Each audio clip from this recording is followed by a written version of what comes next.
देखिए, मैं समझता हूं जो कर्मचारी हैं, सरकारी कर्मचारी की संख्या बहुत कम है, 2% सरकारी नौकरियां हैं, लेकिन उसके अलावा भी एक बहुत बड़ा सेक्टर जिसको हम प्राइवेट सेक्टर कहते हैं, और संविदा, ठेकेदारी, आउटसोर्सिंग के जरिए भी बहुत सारे कर्मचारी काम कर रहे हैं। उसी काम को सरकारी कर्मचारी 8 घंटे करता है, उसको 50,000 रुपए मिलते हैं। उसी के साथ काम करने वाला संविदा, ठेकेदारी, आउटसोर्सिंग वाला जो व्यक्ति है, कर्मचारी, वो भी 8 घंटे काम करता है, उसको 8,000 रुपए मिलते हैं। ये जो वेतन विसंगति है, ये जो इतनी बड़ी गैर बराबरी है, ये गलत है। समान काम, समान वेतन। कम से कम गरिमाई जीवन जीने के लिए जो वेतन की जरूरत है, इतना वेतन तो कर्मचारियों को मिलना चाहिए। आप ये महसूस कीजिए, जैसे पुलिस है, पुलिस के कर्मचारियों को 50,000 रुपए तनख्वाह मिलती है, होमगार्ड को 10-12,000 रुपए मिलती है, 16,000 रुपए मिलती है, पीआरडी के जवान को उससे भी कम मिलती है। तो मैं ये समझता हूं कि ये अन्याय बंद होना चाहिए। जितने भी आउटसोर्सिंग, संविदा, ठेकेदारी पे कर्मचारी है, उनको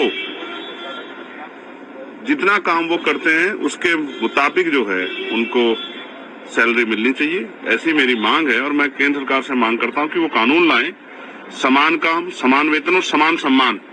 जिस तरह का सम्मान जो है गवर्नमेंट एम्प्लॉय को मिलता है, इस तरह का सम्मान प्राइवेट एम्प्लॉय को मिलना चाहिए।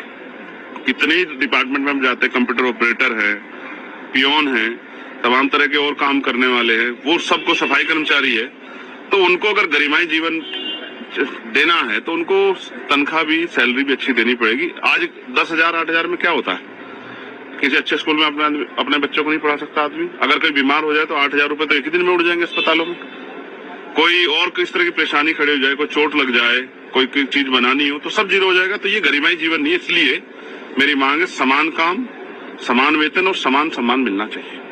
दूसरा सवाल ये है कि सुदर्शन रेड्डी जो है, उनको वाइस प्रेसिडेंट कैंडिडेट के लिए नॉमिनेशन वो मिले गए हैं, लेकिन आप लोग नहीं दिखे कि विपक्ष के साथ आप लोग भी हैं। क्या वजह है? कई लोग नहीं। देखिए, मेरी जानकारी में नहीं है उनको कैंडिडेट बनाया। मैंने मीडिया से सुना है, मुझे अब तक इसने कहा नहीं है कि आपको आना नॉमिनेशन में या आपको आना चाहिए। तो कोई बात नहीं, ये लोकतांत्रिक अधिकार है और संविधान को बचाने के लिए हम अपने अधिकार का प्रयोग करेंगे। एक सवाल और कि एक महत्वपूर्ण बिल लाया गया है जिसमें सभी को ये किया गया कि कानून सबके लिए बराबर है, चाहे वो पीएम हो, सीएम हो, तमाम लोग, और उनको भी जेल जाना पड़ेगा अगर आरोप लगते हैं तो प्रक्रिया के तहत। लेकिन उस पर जो कल हमने देखा जिस तरीके से हुआ तमाम चीजें, उस पर आपका क्या कहना है?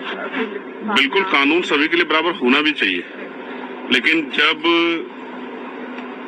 एडमिनिस्ट्रेटिव जो है, एडमिनिस्ट्रेटिव बॉडी या पुलिस जो है, वो सरकार के आधार पर काम करने लगे, जो कि एजेंसियों को हमने बहुत बार देखा भी है, तो फेयर इन्वेस्टिगेशन या फेयर जो है रिपोर्टिंग की जो है वो उस गुंजाइश किससे की जाए?